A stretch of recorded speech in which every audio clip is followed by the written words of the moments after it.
trop tôt.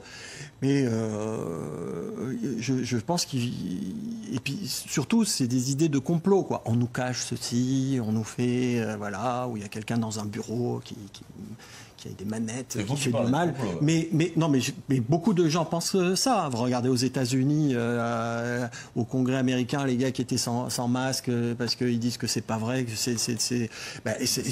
il y a eu des États-Unis. Ben oui, mais ça reflète quand même avec justement beaucoup d'informations qui sont mal triées, qui sont absorbées. C'est très difficile de faire le tri sur ce qui est fiable et ce qui est pas fiable. Et c'est pour ça que vous dites que vous voulez informer la population. Et je pense qu'effectivement, il faut leur donner les bons éléments pour prendre leurs décisions. Et puis, parce que, encore une fois, moi, je pense que ça serait dramatique pour des fausses peurs ou pour des raisons qui sont fallacieuses, de ne pas se faire vacciner et de prendre un risque avec sa vie ou celle de ses proches. Oui. Selon vous, les bonnes informations, ce seraient les vôtres, alors?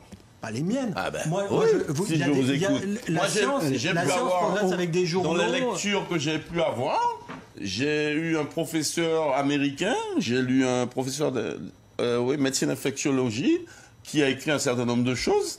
Moi, ça m'a interpellé. Et pourtant, c'est un médecin, chef d'un service, il est infectiologue, c'est un scientifique. Il donne son opinion. Il y a des associations, qui se sont constituées en France, qui donnent leurs opinions, qui sont différentes de la vôtre. Donc, on ne peut pas dire qu'il y a une pensée unique et qu'on doit la suivre. Moi, je ne suis pas complotiste. Et je ne suis pas pour qu'on développe une idée du complot. Mais on est en droit de se poser un certain nombre de questions sur les fausses informations qui sont données à la population. En fait, il y a la théorie et les faits. Voilà. La science, ça passe par la revue, par les pairs, par des revues à comité de lecture.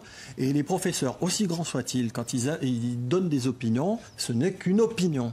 La revue par les pairs, c'est que on regarde les données, c'est relu, critiqué par des experts du domaine, et une fois que ça passe, là, c'est très exigeant. Et c'est pas des opinions. Alors, il nous reste un peu plus de